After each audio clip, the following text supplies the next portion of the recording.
천지개벽할 서울시 투자지역 탑5는 어디일까요? 지금부터 살펴보겠습니다. 3월에 2040 서울도시기본계획이 발표되었습니다. 따라서 서울시의 향후 개발 방향은 어떻게 되는지, 대박날 투자 대상지역 탑5는 과연 어디일까 살펴보겠습니다. 먼저 도시기본계획에 대해서 간단히 말씀드리고자 합니다. 서울시 도시기본계획은 다양한 계획이 지침이 되는 최상의 공간계획입니다. 강력한 실효성을 담보하는 법정계획입니다. 20년 후 서울의 모습을 제시하는 장기 미래 계획입니다. 이 도시기본계획은 사회적인 요구와 미래 예측을 바탕으로 시민 삶의 기반인 서울 도시공간에 대한 발전적 미래 비전을 제시하고자 발표되었습니다. 도시기본계획 중 도시공간 정책에 대해서 살펴보겠습니다. 현재 시가지 공간이 포화 상태입니다. 개발 가용지 역시 부족합니다. 그로 인해서 새로운 도시공간 수요 대응과 성장 동력 확보 한계에 다다랐습니다.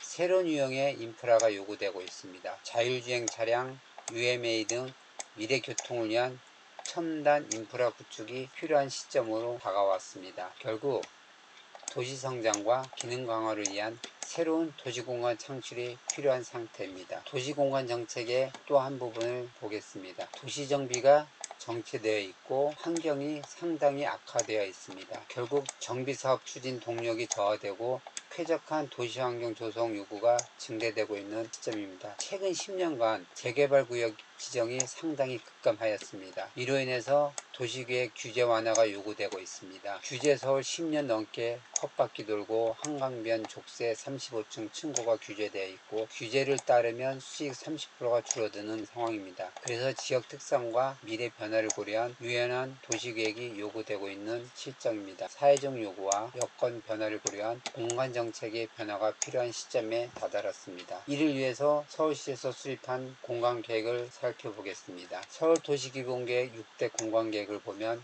도행 일상권을 조성하고 수변 중심 공간을 재편하고 미래 성장 거점을 중심지로 혁신하고 다양한 도시의 모습을 만들어서 도시계획을 대전환하겠다는 도시공간 재구조화 계획입니다. 기반시설을 입체화해서 지상철도를 지하화하고 미래교통 인프라를 확충하는 미래도시 인프라 구축입니다. 이러한 공간계획을 수립하고 있습니다. 이러한 공간계획으로 인해서 미래 생활 양식에도 변화가 생길 것으로 보여집니다. 반강제적인 디지털화로 주거, 업무, 여가 등 생활공간이 점점 확대되고 있습니다. 기존에는 일과 주거와 여가 등이 대중교통 중심으로 이루어졌었습니다. 그러한 공간들이 지금 흐려지는 공간 경계로 변해버렸고 미래의 활동 행태를 보면 주거와 업무와 여가 등이 보행동선 안에서 움직이는 그러한 형태로 변화되었고 나중심의 라이프 스타일로 변화되고 있습니다. 결국 시 공간을 초월한 실시간 경험을 할 수 있는 초연결화 도시로 발전을 시켜나가야 됩니다. 내가 살아가는 공간과 시간이 최우선가 되는 시대로 생활 양식이 변화되었습니다. 이러한 것을 개선하기 위해서 보행 일상권을 조성하는 방향이 수립되었습니다. 보행 일상권 안으로 모든 것을 집어넣어서 거기서 주거공간과 문화공간, 오피스, 일자리, 지하철역, 수변여가까지 한 공간에서 이루어짐으로 인해서 삶과 업무와 여가가 같이 공존하는 보행권 내에서 모든 걸 누릴 수 있는 도시로 변화시키겠다는 것이 조성 방향입니다. 또 하나의 조성 방향을 살펴보겠습니다. 현재 지역 현황을 보면 주거시설이 밀집된 주거지역입니다. 바로 생활 편의시설이 부족하다는 얘기죠. 그래서 지역공간 구조를 분석을 해 적정 배치 등을 검토한 결과 용도 복합계획을 수립하겠다는 겁니다. 이 보행 일상권 내에 주거와 상업과 업무와 녹지공간 함께 어우러져서 복합적인 용도계획으로 전환함으로 인해서 유연한 용도지역을 계획하겠다는 것이 그 조성 방향입니다. 이러한 보행 일상권 조성 효과로 인해 나타난 현상들을 보면 보행 일상권을 각 지역마다 강북지역, 여의도지역, 강남지역 그 외 여러 곳에 분산 배치함으로 인해 균형 발전을 실현할 수 있다는 것입니다. 그러면 시민 삶의 질이 향상되고 지역 간 불균형이 해소돼서 수준 높은 생활 환경을 향유할 수 있다는 것이 바로 이 보행 일상권의 조성 효과라고 볼 수 있습니다. 수변 중심 공간 재편하는 계획을 살펴보겠습니다. 한 예로 미국 텍사스 같은 경우 문화와 여가와 업무 등이 다 함께 어우러진 다양한 도시 기능을 담은 공간으로 개발을 하였습니다. 또한 네덜란드 암스테르담 같은 경우는 강 주변의 주거 공간을 같이 자연스럽게 어울리게 조성을 하였습니다. 현재 서울의 모습을 보면 생활 공간으로서의 접근과 생활의 한계를 갖는 서울의 수변 모습을 볼 수 있습니다. 옆으로 큰 도로가 있으면서 이 도로로 인해서 도시가 단절되어 있고 수변 공간이 획일적인 수변 공간의 역할밖에 하고 있지 못한 상태입니다. 따라서 수변 잠재력을 발견할 필요성이 대두되었습니다. 수변 공간 실현 전략을 살펴보겠습니다. 천을 중심으로 동서간에 분리된 공간을 녹지축을 형성해서 새로운 커뮤니티 공간으로 활성화하겠다는 것입니다. 수변 테라스에 카페를 만들고 수변 쉼터를 만들고 공연 활동을 할 수 있는 문화시설이 복합된 수변 친화 생활공간을 조성하겠다는 것입니다. 한 예로 현재 도림천 신림 1 재정비 촉진지구가 추진 중에 있습니다. 이로 인해서 수변 중심 공간 최대 수혜지 탑 1을 살펴보겠습니다. 천을 중심으로 한 주변 친화 생활공간 조성으로 최대 수혜지가 발생할 것으로 보여집니다. 현재 신림 제1구역의 현황을 보면 전체가 다 노후화된 주거단지입니다. 이 공간이 이렇게 새로운 공간으로 탈바꿈하게 됩니다. 실질적인 도시를 직접 네이버 지도를 통해서 탐방을 해보겠습니다.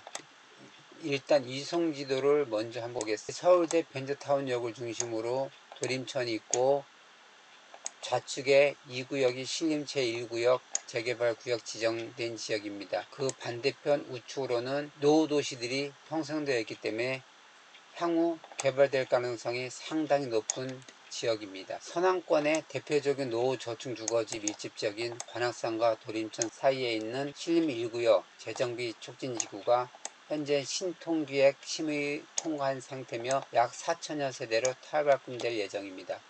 그러면 서울대 벤처타운역 역세권을 위치한 주변이 지속적으로 개발 가능성이 높은 지역이므로 상당히 투자 가치가 높은 최대 수혜지라고 볼 수 있습니다. 다음은 수변 중심 공간 실현 전략을 살펴보겠습니다. 또 다른 지역의 예입니다. 중랑천을 중심으로 한 주변 일대가 전부 수변 거점 명소로 조성을 하겠다는 겁니다. 현재 동부간선도로가 지나간 이 도로를 지하도로로 만들면서 지상의 가용공간 명소로 만들겠다는 것입니다. 결국 주변 지역을 서로 연결해서 수변 접근성이 강화되는 겁니다. 그로 인해서 수변이 많이 활성화될 수 있는 공간 실현 전략이 실행될 예정입니다. 동부간선도로 지하화되는 중랑천 주변이 녹지 공간이 개발되면서 동서간 수변 감성 거점으로 재탄생될 것으로 보여집니다. 수변 중심 공간 개발로 인해서 최대 수혜를 입을 탑 2는 어딘가 살펴보겠습니다. 이러한 수변 중심 공간 개발로 최대 수혜지가 될 탑 2는 바로 동부간선도로 주변입니다.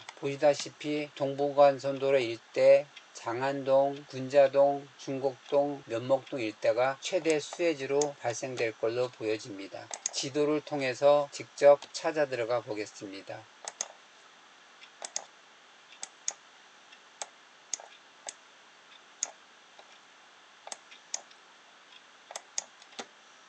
이 일대가 전부 다 중랑천 주변입니다. 위성도시를 보면 대부분이 주거지역으로 밀집되어 있는 노후지역입니다.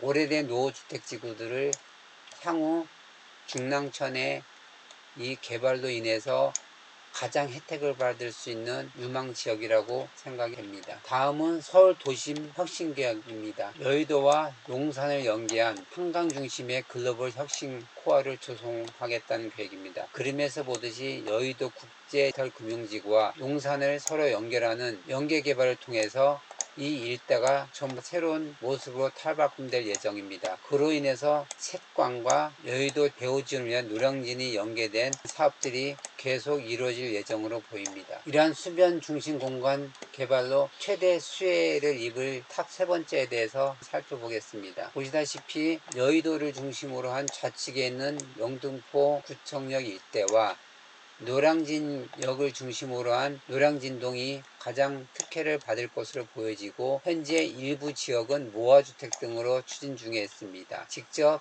지도를 찾아 들어가 보겠습니다.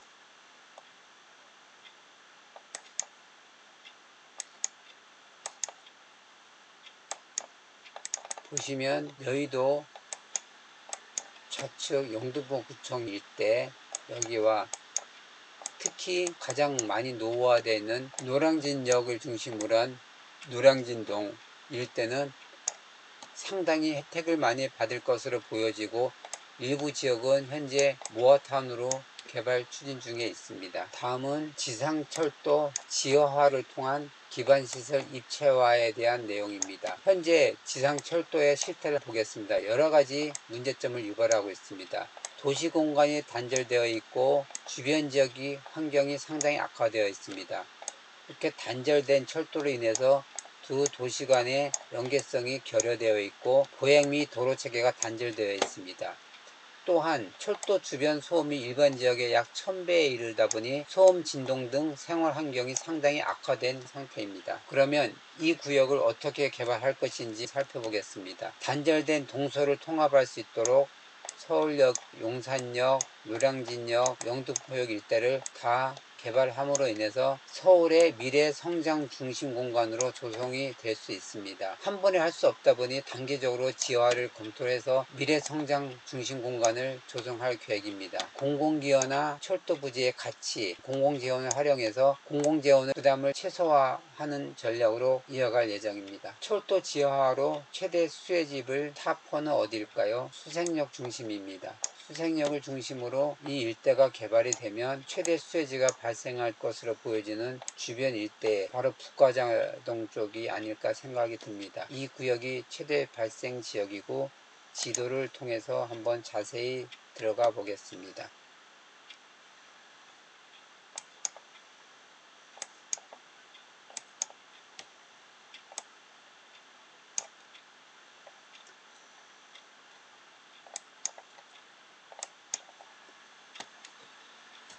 지금 지도를 보시면 이 수색역 앞에는 일부는 상암 DMC로 개발이 되어 있지만 상암동 주민센터 주변이라든가 북과자동 일대는 노후주거지로 밀집되어 있는 지역입니다. 이 지역이 가장 혜택을 받을 수 있는 지역이라고 보여집니다. 최대 수혜지 탑5 바로 구로역을 중심으로 한 주변 지역입니다. 구로역 중심을 보시면 이 일대가 공단과 구로역의 단절로 인해서 슬럼화되어 있는 지역입니다.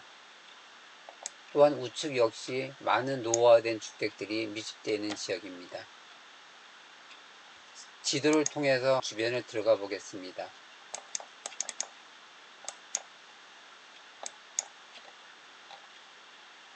보시면 이 일대가 구로역 주변입니다. 위성지도를 살펴보겠습니다. 이 구로역을 중심으로 우측 지역이 상당히 슬럼화되어 있는 주거지역입니다. 이 구로역을 개발해서 동서가 연결이 된다. 가장 혜택을 받을 수 있는 이 주거 밀집 지역이 향후 개발 가능성이 가장 높은 지역으로 보여집니다. 철도 지하화로 인해서 수혜를 입은 예를 보겠습니다. 경의선 숲길 1호선 마포구입니다. 땅값이 얼마나 올랐을까요? 2010년 집가지수 89 대비 2019년에 120까지 올라갔습니다.